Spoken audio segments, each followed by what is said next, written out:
capital humano, né? Você está certo, professor, mas ali na questão 4, eu acho que fala ali do conhecimento e nas habilidades que um trabalhador tem, né? Mas nem sempre a gente vai ter esse conhecimento quando a gente começa uma empresa. A gente vai adquirindo também, claro, com a experiência. Não sei se está certo o meu conceito.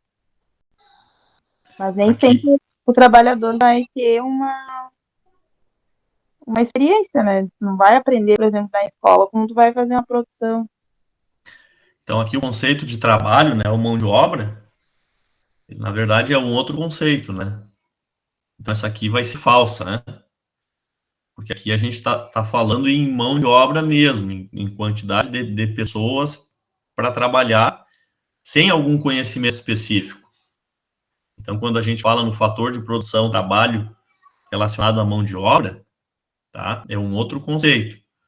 Agora, a questão 5, aí sim a gente vai traduzir ela como verdadeira, porque ali um outro fator de produção é o capital humano, ou seja, aqui relacionado ao capital intelectual, que é aquele formado através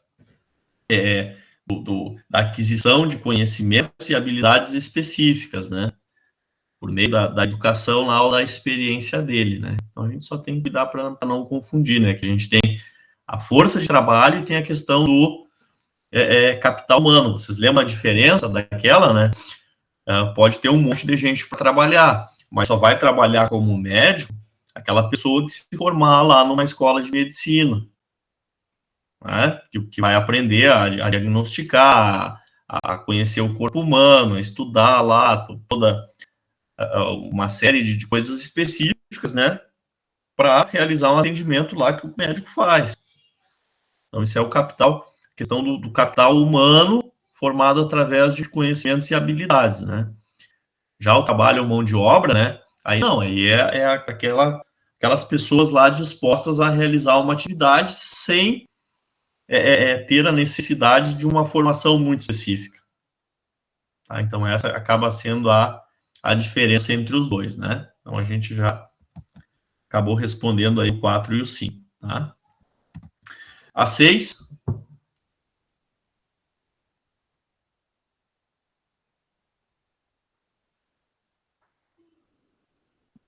O capital físico é composto de bens capazes de produzir ou auxiliar a produção de outros bens e serviços. Essa é verdadeira.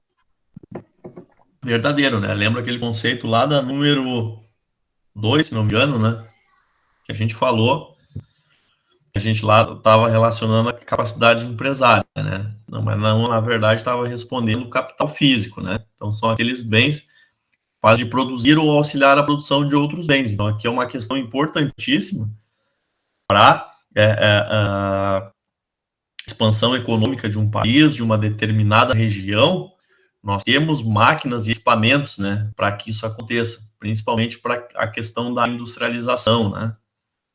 Então, a gente pode ter bastante, a gente pode ter uma abundância aí de produtos de origem animal, tá, ou da agricultura mesmo, né? Agora, se nós não tivermos máquinas e equipamentos aí para agregar valor a esses produtos, né? Quem tem essa possibilidade consegue expandir muito mais, né? Então, se a gente não tem aqui dentro do país tecnologia suficiente, por vezes os países têm que buscar, né? Trazer do exterior para que o processo aconteça com plenitude, aí que se tenha maiores ganhos, né? A 7,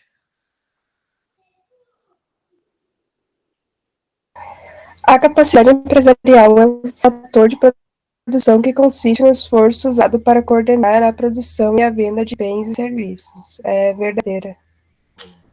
isso aí, tá? Então, quando a gente fala esforço, né, para coordenar a produção e a venda de bens e serviços, é aquilo que eu sempre falo, né? Que a gente tem que tratar bem os empresários, porque são eles que são o dono do dinheiro, né? E eles podem usar esse dinheiro para fazer qualquer outra coisa. Mas não, eles resolvem empreender, abrir um negócio, muitas vezes, né, dependendo do tamanho da empresa, está gerando renda e gerando emprego e, consequente, renda para uma determinada região, né? Então, esse é um fator importantíssimo, né? O cara podia pegar o dinheiro e fazer qualquer coisa, lá morar na praia que seja, né? Eles têm bastante dinheiro. Não, eles querem se incomodar aqui, abre uma empresa e contrata um monte de gente, isso que acaba sendo muito bom para a região, né? A 8.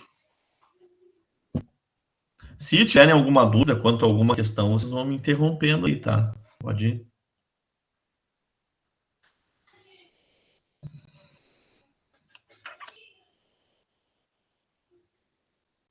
Vocês fizeram as questões ou vocês foram no chutômetro lá na hora de realizar a atividade? Quem fez no chutômetro aí, levanta a mão, sem olhar o material. Pode falar a verdade aí, pessoal. Aí, ó. Eu fiz aqueles exercícios de fixação ali. E aí tentou fazer atividade, tranquilo. Algumas coisas eu vi que eu não consegui gabaritar, mas aí tipo, agora olhando a correção ali, eu vi que mas foi mais ou menos no chute mesmo. Não, isso é importante é fazer, tentar. Agora é a hora da gente errar, né? Eu consegui entender bem, outras já não consegui. Então, quando a gente fala aqui nessa 8, né, de opções de produção disponíveis para uma economia, tá? Então, diferentes combinações de quantidade de produtos, tá, que essa economia pode produzir. Então, a gente está falando gráfico de possibilidades de produção, tá? Então, dado aquilo que a gente tem em uma determinada região, então vai ser a segunda alternativa aí, tá? O gráfico de possibilidade de produção. Então, se a gente tem, por exemplo, eu não tenho nenhuma tecnologia aqui em Santa Cruz, então eu vou ter o quê? Agricultura. A gente vai para a agricultura, né? Agora, sabe, a gente não tem terra disponível para plantar aqui, nada. Tá? A gente tem que ter alguma coisa, então, voltada para a área da indústria, né? Para a área, pô, ainda bem que Santa Cruz ainda ela tem tanto a agricultura quanto a indústria presente aqui, né? Então, bem forte. A gente tem só que tem regiões que não tem essa possibilidade, né? Uma empresa que demanda um grande número de mão de obra, por exemplo. Tá? Se eu trouxer aqui para instalar uma empresa automotiva, talvez a gente não vai ter mão de obra suficiente aqui para atender essa empresa, né? Então a cidade vai crescer, vai se expandir, tá? Então depende daquilo que tem nessa região e essa quantidade de fatores disponíveis vai resultar na possibilidade daquilo que a gente consegue produzir em determinado local, né? Então, isso que o gráfico mostra, tá? A 9.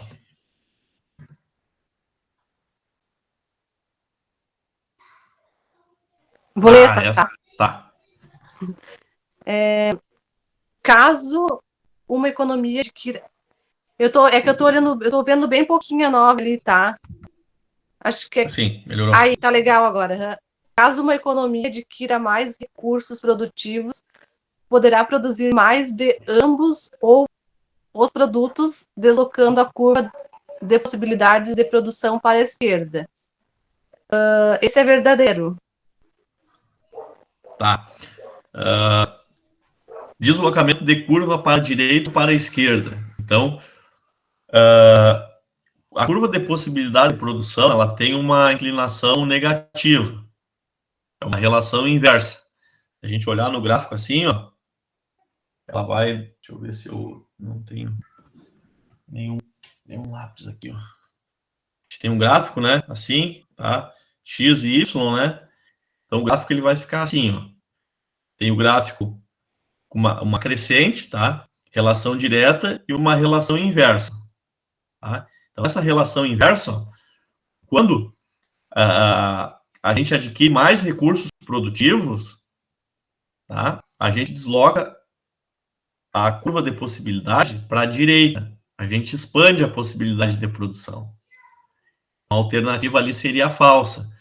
Porque se a gente, por exemplo, se nós tivermos uma redução dos recursos produtivos, aí eu posso produzir menos de cada um dos produtos. Aí a gente desloca a curva para a esquerda. certo? Então, eu não sei agora como que vocês estão enxergando aí, tá? Mas é para a direita ou para a esquerda. A gente tem o gráfico, né? Ou desloca para a esquerda ou desloca para a direita, tá? Então, dependendo da forma, se vocês riscarem aí o gráfico uma folha do caderno ali, para a direita, quando a gente vai expandir os recursos produtivos, a gente vai ter mais capacidade de produzir, tá? Quando a gente deslocar o gráfico para a esquerda, certo?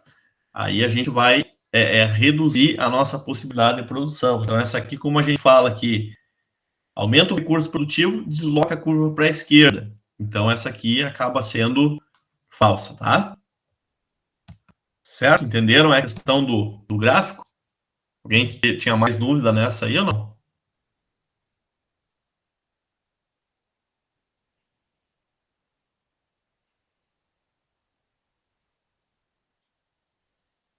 Ok.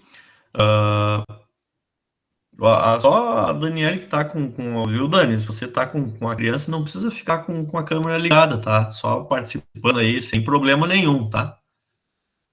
Pode ficar bem à vontade. Se também se o pessoal tiver algum problema aí, quiser desligar, tá? Agora a gente tá participando, agora tá legal, tá bem? Aí pode ficar bem à vontade, tá? Mas eu acho que tá legal. A 10.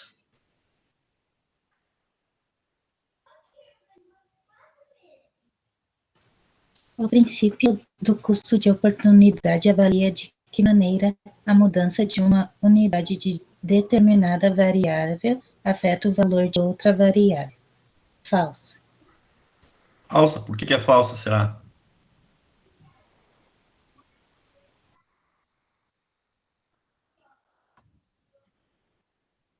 Esse seria o princípio marginal? Exatamente.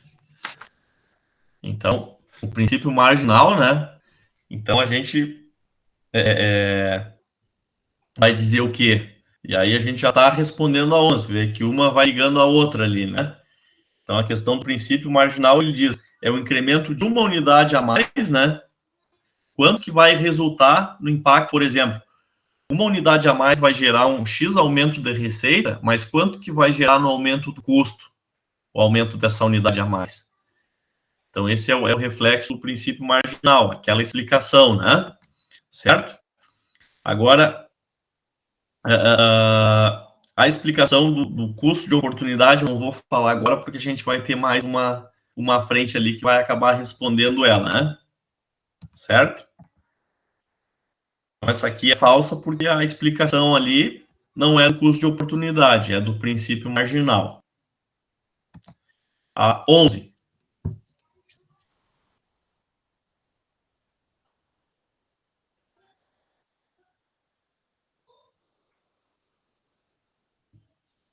O princípio marginal fornece uma regra simples que auxilia os indivíduos, as empresas e governos a tomarem decisões, aumentando o nível de atividade de seu benefício marginal exceder o custo marginal. É verdadeiro. Isso aí, verdadeiro, né? Então, o princípio marginal auxilia os indivíduos, as empresas, né, a tomar decisão, aumentando o nível de atividade se o benefício marginal exceder o custo marginal. Agora, se o benefício marginal for menor, o custo marginal, aí a gente não vai aumentar o nível de atividade, né? Então, isso a gente tem que deixar claro. A gente tem um exemplo lá nos slides de um ônibus, né? Se a gente colocar um ônibus a mais para determinado local, eu vou aumentar o custo em R$100, porém, meu benefício marginal, a minha receita vai aumentar em 150, então vale a pena, né? A gente pegar e acrescentar essa unidade a mais. Tá? A 12.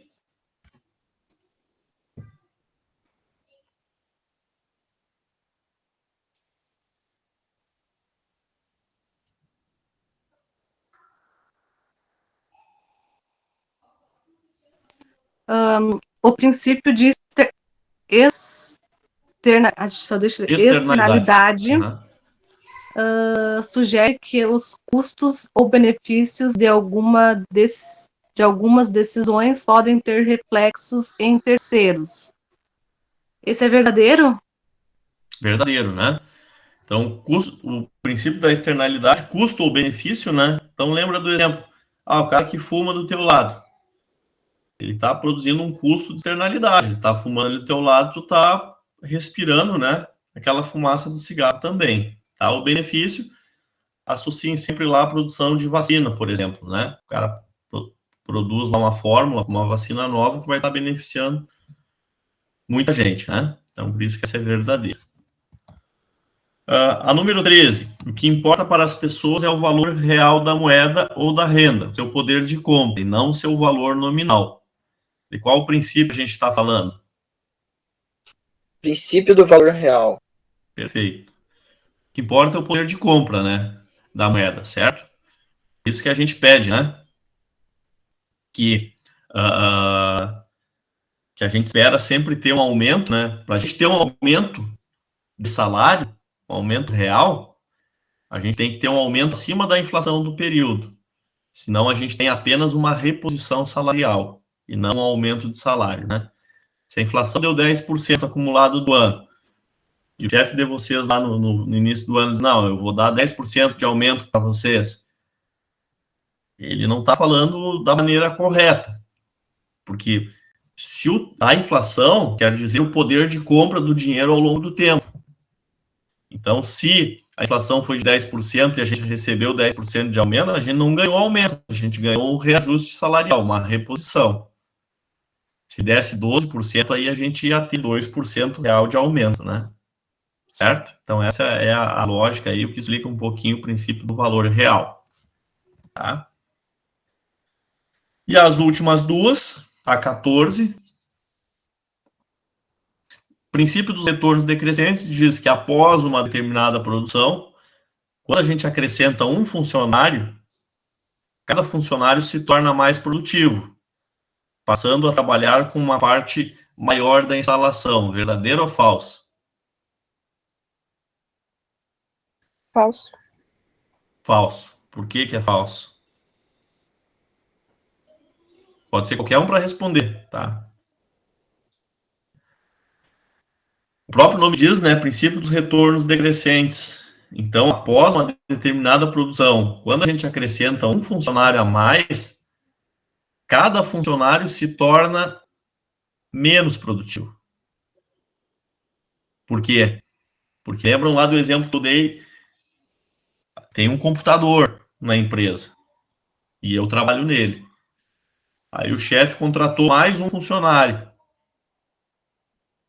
Como só tem um computador, a gente vai ter que dividir o computador. Então, se antes eu fazia 10 relatórios por dia, agora eu vou fazer 8, porque eu vou ter que emprestar o computador para o meu colega utilizar. Então, se eu somente incluir um recurso, por exemplo, a mão de obra, e não comprar mais computadores, então o princípio dos retornos decrescentes diz que cada funcionário vai se tornar menos produtivo. A produção total, ela vai aumentar, porque são duas pessoas fazendo os relatórios, porém, por pessoa, cada um vai fazer menos do que fazia somente um trabalhando. Isso que diz o princípio dos retornos decrescentes. Certo? Então, quando uma fábrica lá, quando tem muita gente, tá todo mundo do turno lá trabalhando no mesmo tempo. Então, o pessoal vai estar se fechando, vai estar ocupando um espaço do outro, a máquina do outro. Então, se otimiza colocando um número de pessoas que realmente precisam para realizar aquelas atividades. E não há mais, porque acaba causando esse excesso e e esse retorno decrescente, né? Tá? Não se trabalha com eficiência. E a última, então, o princípio do custo de oportunidade incorpora a noção que os economistas norte-americanos denominam trade-off. Uma troca, né? O custo de oportunidade de algo consiste no sacrifício de obtê-lo. Verdadeiro ou falso? Verdadeiro. Quem mais? Já falava? Verdadeiro, né? Então a questão, quando falou em trade-off ali, custo de oportunidade, tá? Então a gente matou a charada daí, né? Então ele diz que para a gente conseguir alguma coisa, a gente tem que abrir mão de outra. Isso por quê? Que a gente está trabalhando com uma ciência agora, ciência econômica, né? Trabalha com recursos escassos. Tá? Todo mundo, a pessoa mais rica do mundo, que vocês imaginarem aí. Eu nem sei quem é que está no topo da lista lá. Tá? Mas eles têm ainda assim uma quantidade X de dinheiro, por exemplo. Então eles podem comprar tudo que quiserem até o limite do dinheiro que eles têm lá. Mas eles têm um limite. Então quando a gente trabalha com limite para a gente comprar alguma coisa, a gente tem que abrir mão de outra, né? É assim no nosso orçamento lá que a gente faz, né? Para não estourar o orçamento. Eu queria comprar um tênis novo, mas eu vou esperar o mês que vem, porque agora eu já tenho umas outras continhas para pagar, né? Se eu comprar o tênis novo, o que eu vou ter que abrir mão? Eu vou abrir mão de sair 2 finais de semana lá no mês que vem, porque eu tenho que pagar o meu tênis, né? Então, essa é a questão do custo de oportunidade. Então, essa é a questão do sacrifício. Certo? Tranquilo, esclarecemos algumas coisas aí nessa atividade. Lembrem que tem a atividade 2 lá, tá? Que vai ser muito em cima daquilo que vocês vão falar. Quem já fez, tá? Vocês vão ver que a gente vai trabalhar bastante, vocês vão lembrar. A nossa aula ela vai se estender um pouquinho, né? A gente começou às 8h25, certo? Acho que vai encerrar, o pessoal já vai sair agora, tá? Mas fiquem bem à vontade, se vocês têm alguma coisa para fazer, pode desligar a câmera agora, tá? Ficar mais para essa nossa participação aqui para eu ver que vocês realmente entenderam, tá? Mas aí se vocês fiquem bem à vontade, tá? Se quiserem desligar agora, enfim, tá? Fica a critério de vocês, mas eu acho que tá legal assim. Tá? Hoje tá... deixa eu pegar aqui, então. Só fazer rapidamente a chamada, aproveitar que vocês estão aí. A Carol não está, a Daniele Santos. A Adriana não tá aí hoje, né? Gabriela Borges. Matheus eu vi que ele acessou antes, mas eu acho que ele saiu. A Camille, tá aí. Karine Carvalho. Não. A Larissa não. A Franciele Menezes. O Josué tá aí. A Morgana, não.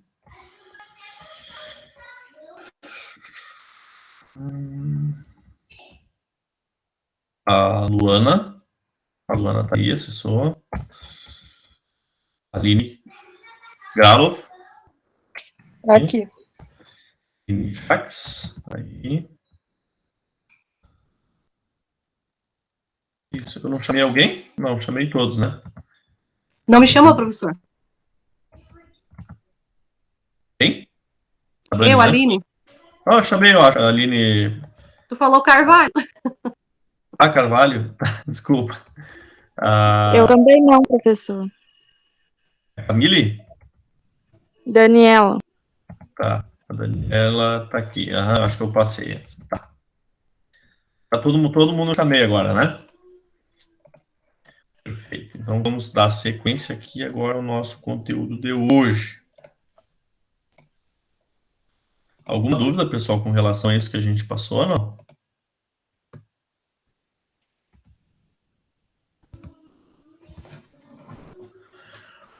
Oferta e demanda aqui. Vocês lembram até onde que a gente foi na aula passada?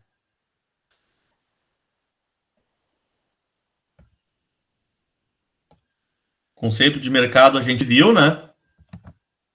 Sim ou não? Só vão me ajudando aí. Curva da demanda.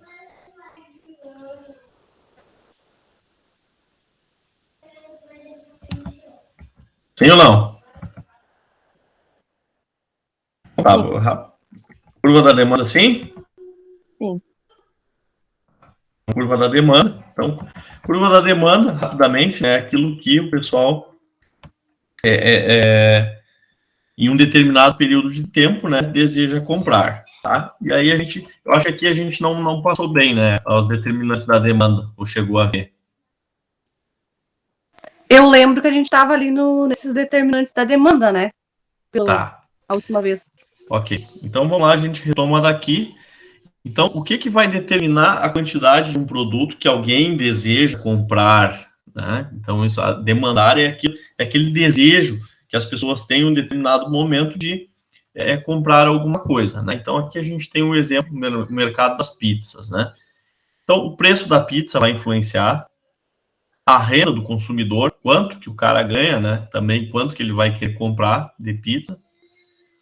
Preço do bem substitutos, como sanduíche ou refeição por quilo. Então, por que é um bem substituto? Porque o cara pode optar por comprar pizza ou comprar lanche, por exemplo. Tá? Ou compro pizza ou compro um X. Então, lembra que eu dei um exemplo? Falei do X, né? Se o cara tem uma promoção de X a 5 pila, e o cara tá lá numa janta lá, vamos comprar uma pizza. A pizza tá R$60, R$70, 50, na média aí, tá? Não, tem o X lá que tá 5 pila na promoção, vamos comprar o X então. Esse é o preço do bem substituto, aquele que consegue substituir. A refeição por quilo, os caras estão fazendo lá uma minuta 15 pila lá na promoção, vamos lá. Tá lancheria, certo? É substituto, então vai influenciar a quantidade demandada de pizza, né? Preço do bens complementares. Lembra que bem no passado aí tinha uma história que se tu comprasse pizza, tu tinha que tomar com Guaraná, né? Comer pizza e Guaraná, não tinha lá o pipoca e Guaraná. Uma propaganda bem no passado, né? Acho que era da Antártica, uma coisa assim, né? Então o pessoal que é mais experiente aí vai lembrar, tá? Lembro. Então aqui, se a gente tem um exemplo do carvão que a gente pode dar, né, da carne. Então, se o preço da carne de primeira lá do churrasco está muito alto, com certeza o pessoal vai vender menos carvão. Né? Então, o preço da carne alta determina a quantidade de carvão que o pessoal compra. Provavelmente se comprou bem menos carvão quando o preço da carne estava bem alto, né? A carne de churrasco. Certo? Agora, se a carne está muito barata, né, provavelmente o pessoal vai comprar mais carvão, porque vai fazer mais churrasco, né? Então, o preço de um vai determinar a quantidade consumida de outro, né? Por exemplo, o tomate agora. O tomate, ele disparou o preço, né? Escasseou um pouco a oferta, né? A produção. Teve uma quebra, então o tomate aí ele chega na casa dos R$10 o quilo, né? O que o pessoal está fazendo? Está pegando o extrato de tomate, né? Compra aquele sachê para complementar, né? Então, isso é o preço do bem complementar ou substituto, né? Então, a gente tem que avaliar para ver a questão dos outros. O que vai demandar também a preferência do consumidor e propaganda. E expectativa quanto a preços futuros, né? Então, isso aqui causa um desequilíbrio muito grande no mercado, essa questão da expectativa, né? Então, a gente pode pegar um exemplo do preço do combustível, por exemplo. Tá? Então, quando o pessoal começa o burburinho, os caras vão fazer greve, não vai faltar combustível, o preço do combustível vai aumentar semana que vem, o que a gente faz? Vai lá, todo mundo encher o tanque do carro lá, da moto, seja lá o que for, antes do aumento do preço, né? Então, essa expectativa de preços futuros aí acaba impactando também na quantidade demandada, né? Ou então, com a onda de promoções de combustível, tem postos aí que tem dias certos de fazer promoção de combustível. Então, o pessoal faz o quê? Com certeza, a demanda nesses dias, ela aumenta muito mais. O pessoal deixa para abastecer nesses dias, quem se programa, né? E a demanda nos demais dias acaba reduzindo um pouco, né? E a questão da tradição e hábitos culturais, né? Então, aqui no Rio Grande do Sul, por exemplo, se consome bastante erva mate, né? Então, é uma coisa cultural. Então, a gente tem uma demanda grande por isso, diferente do que, por exemplo, no Rio de Janeiro, né? O pessoal não tem costume de tomar lá, é um que outro gaúcho doido que está morando lá que vai estar comprando erva mate, né? Certo? Então, isso vai determinar quanto desses bens o consumidor vai estar disposto a comprar, tá? Curva da demanda individual e a lei da demanda, tá?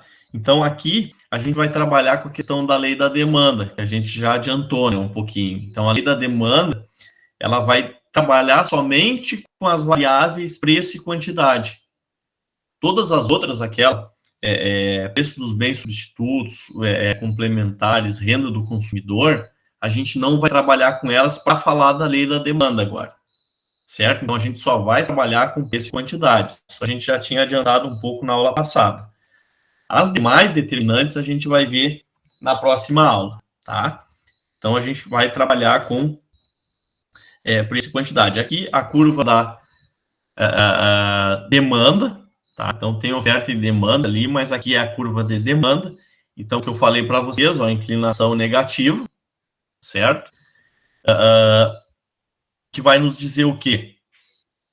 Quando o preço de um bem aumentar, a quantidade... Por exemplo, se o preço do bem é R$10, vocês vão ver lá que a quantidade vai ser 1. Agora, se o preço diminuir para R$4, a quantidade demandada vai ser 4. Então, é por isso que a gente chama uma relação inversa, que quando aumenta o preço, diminui a quantidade. Quando diminui o preço, aumenta a quantidade. Certo? É a regra de mercado. Tá? A gente age assim quando a gente vai lá no mercado, né? Quando tem alguma coisa muito barata, a gente pega um pacotinho a mais, né? De determinado produto. Não é assim que funciona. A gente olha lá, esse aqui está na promoção, vamos levar um pacotinho a mais. Agora, quando o preço está muito alto, a gente deixa de levar, né? Ou leva menos. Certo? Aqui uma explicação da lei da demanda, né? Então, quanto maior o preço, menor a quantidade, tá? Lembrando que esse conceito aqui, ceteris paribus, quer dizer que todas as demais determinantes que a gente viu antes lá, renda do consumidor, bens substitutos, bens complementares, a gente não vai tratar dela quando a gente fala de lei da demanda, somente do preço e da quantidade. Tá? Efeito substituição e efeito renda. O que quer dizer isso, tá, pessoal? Efeito substituição. Se eu aumentar o preço da pizza, certo? A gente vai ter que fazer um sacrifício maior para comprar a pizza, certo? Ou seja, deixando de comprar outros determinados produtos. Por exemplo, ali, preço da pizza, certo? Ela é R$18 e o pão de queijo é R$3. Então, para mim comprar uma pizza, eu tenho que deixar de comprar 6 pães de queijo, certo? Se o preço da pizza aumentar, eu vou ter que deixar de consumir mais pão de queijo ainda. Essa é a questão do efeito substituição. Quanto que eu tenho que deixar de consumir de outros produtos para mim comprar aquela pizza? Daqui a um pouco, se o preço da pizza estiver muito caro, eu vou deixar de comprar pizza para conseguir comprar mais pão de queijo, né? Então, essa é a questão que trata do efeito substituição. Já o efeito renda, né, é um pouquinho diferente. Ela trabalha com a questão do poder de compra, certo? Digamos que a gente gaste ali R$300 e consiga comprar 10 pizzas, tá? A R$18. E 120 sobra para comprar os demais alimentos. Se o preço da pizza subir para 21, certo? Então, esse custo vai ser de 330, daí vai estourar o meu orçamento. Aí eu vou ter que fazer o quê? Eu vou ter que deixar de comprar outros produtos, porque estourou meu orçamento. Então, essa é a questão do efeito renda, quando a gente tem um aumento no preço da pizza, tá? Então, só para a gente entender, efeito substituição com relação ao sacrifício que a gente tem que fazer de comprar menos de outros itens para conseguir comprar aquela quantidade de pizza, né? E o efeito renda é com relação ao aumento do preço de pizza, né? Quanto que vai impactar o meu orçamento? Aí a gente está falando no impacto total do orçamento, certo? Se vocês tiverem dúvida, vocês me interrompam, tá? Mas isso aqui eu estou passando meio rápido, depois na oferta a gente vai com mais calma, que eu acho que a gente parou lá. Demanda individual para de mercado. Então, a demanda de mercado nada mais é do que a soma de todas as curvas de demanda individual ali. Quanto que o pessoal compra, a quantidade, né, a um determinado preço específico, tá? Já no lado da oferta, pessoal, a gente tem que quanto de um determinado bem as empresas vão estar dispostas a vender num determinado período de tempo. Então, a gente está falando daquelas pessoas que vendem os produtos, tá? E não das pessoas que compram. A gente está olhando pela ótica agora do vendedor. O que vai determinar quanto de um determinado produto a empresa vai estar disposta a vender? Então, o preço, né? Por que o preço do produto? Porque, olha, se o mercado está vendendo, por exemplo, a pizza a R$50, certo? A R$50 eu faço a conta, eu consigo fazer uma pizza por menos disso e vender. Concordam comigo? Agora, pense que o mercado está vendendo a R$18 a pizza, ou a R$20. Vocês vão fazer pizza para vender? Não vão fazer, porque vocês vão comprar os insumos lá, provavelmente vocês vão ver que vai sair mais caro a pizza de vocês do que vocês vão realmente vender, certo?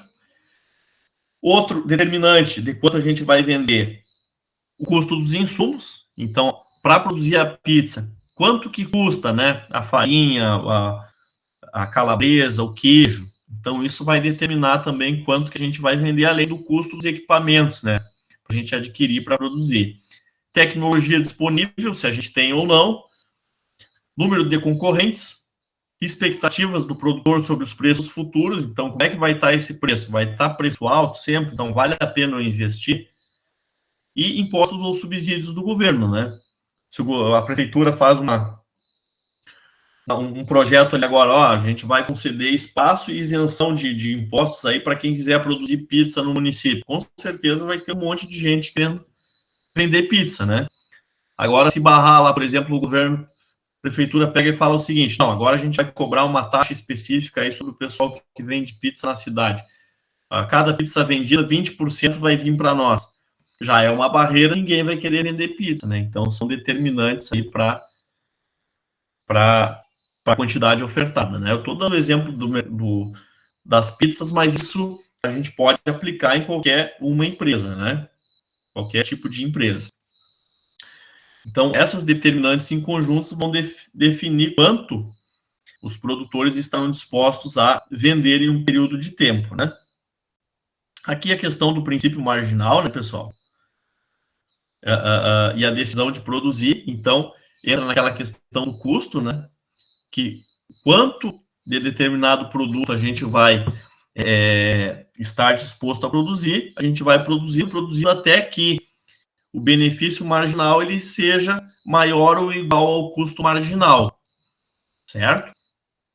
Então, a gente vai aumentar a quantidade, né, produzida, ao modo que o benefício marginal seja igual ao seu custo marginal. Isso aqui é um conceito de maximização do lucro, né?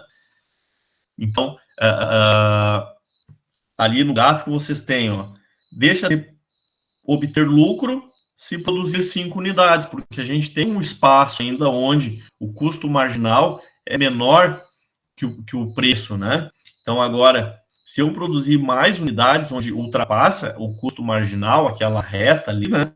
A gente vê que aí a gente vai ter um retorno negativo. Aí o custo ele passa a ser maior do que a receita. Daí, nesse ponto, a gente tem que não deve produzir, senão nós vamos ter prejuízo, tá? Então, aqui, uma explicação ali com um gráfico, né, do princípio marginal e da decisão de produzir.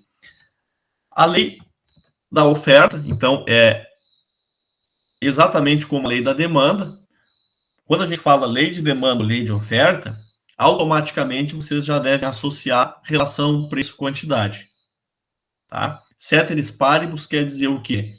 Todas as demais variáveis que não sejam preço e quantidade, elas permanecem constantes para essa nossa análise da lei da oferta ou lei da demanda, certo? Aqui o gráfico da oferta, então lembram que o da demanda, ele era inclinado, certo? Aqui não, aqui a gente tem uma curva que a gente chama crescente, ou seja, uma relação direta, ou seja, quanto maior o preço de refrigerante, mais gente querendo vender o refrigerante. Quanto menor o preço de refrigerante, menos quantidade ofertada.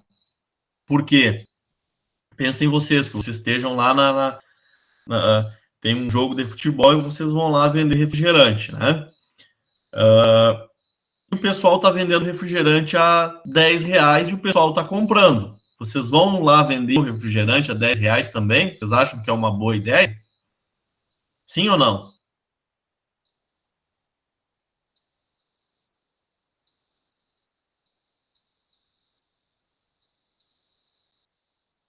Agora vocês falam, sim. Então, é uma boa ideia. Se o preço estiver R$10, é uma boa ideia a gente vender refrigerante. Por quê? Porque quanto que está o preço do refrigerante no mercado? Compra uma latinha lá, sei lá, na promoção por R$3,50. 3 pila. Então, a 10, ok, todo mundo vai vender. Agora, se o pessoal está vendendo refrigerante a 3 pila lá no jogo, alguém vai querer vender? Não. Aí a quantidade de gente querendo vender, então, quanto menor o preço de venda lá de determinado produto, menor vai ser a quantidade ofertada. Quanto maior o preço, mais gente vai querer vender esse produto, certo? A gente não está falando em gente querendo comprar agora, a gente está falando em gente querendo vender. A oferta é isso, é gente querendo vender, tá? Quanto maior o preço de um bem, maior a quantidade ofertada. Ceteris paribus, porque todas as demais variáveis, elas permanecem constantes, tá? E o inverso também é verdadeiro. Tá? Aqui, a oferta individual para a oferta de mercado nada mais é do que a soma das curvas de oferta individual até a gente manter a curva de oferta de mercado. Tá? Então, aqui alguns exercícios de fixação que vocês podem complementar, além do trabalho 2 que vocês têm para fazer lá, tá, pessoal?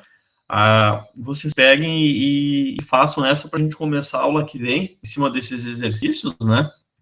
Então, ali a gente fala, quando o preço de um bem aumenta, a lei da demanda sugere que sua quantidade demandada, né? Então, as variáveis mantidas constantes na curva de demanda e as variáveis mantidas constantes no gráfico da curva de oferta. Certo? Então, na lei da demanda, a gente trabalha com preço e quantidade. As demais variáveis permanecem constantes. Então, quais são as demais variáveis? Aí vocês vão lembrar lá quando a gente fala da oferta. Preço do bens complementares, bens substitutos, certo? Renda. Com relação à oferta, quais são as variáveis mantidas constantes quando a gente fala na lei da oferta, certo? Então, a gente trabalha só com preço e quantidade. Quais que vão ser mantidas constantes? Então, custo dos insumos, a tecnologia, certo? Essas variáveis, elas vão se manter constantes.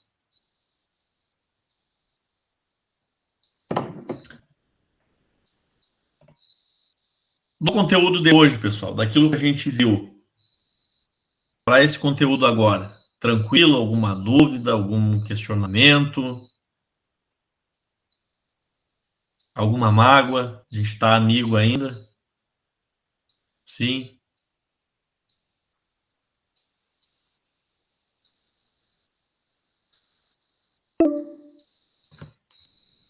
Então, assim, pessoal, peço que vocês deem uma lida de novo, tá? A gente acabou falando bastante rápido, mas eu acho que foi bem proveitosa aí. Eu acho que essa correção junto, a gente tem um ganho bem grande com isso, tá, pessoal? Por isso que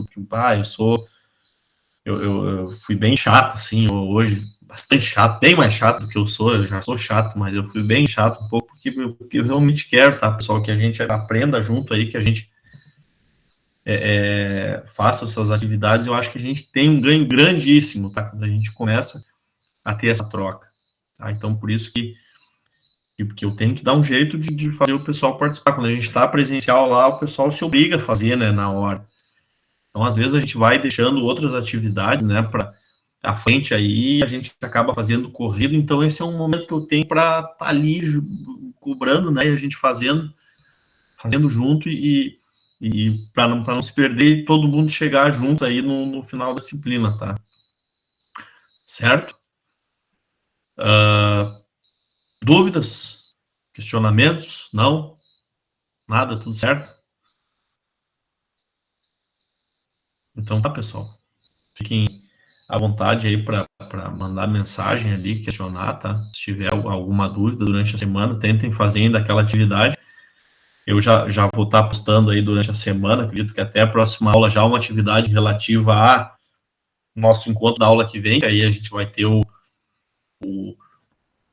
a última parte teórica e depois a gente já vai para uma avaliação final, uma revisão final, depois do encontro semana que vem até a nossa avaliação final lá, que é em cima disso que a gente vem trabalhando, certo? Se tiver dúvidas aí ou questionamentos, não deixe de fazer contato, tá bem? Então, uma ótima noite aí, ótima semana aí para todos, tá bem? Boa noite, obrigado igualmente. Noite. Boa noite. Boa noite. Boa noite.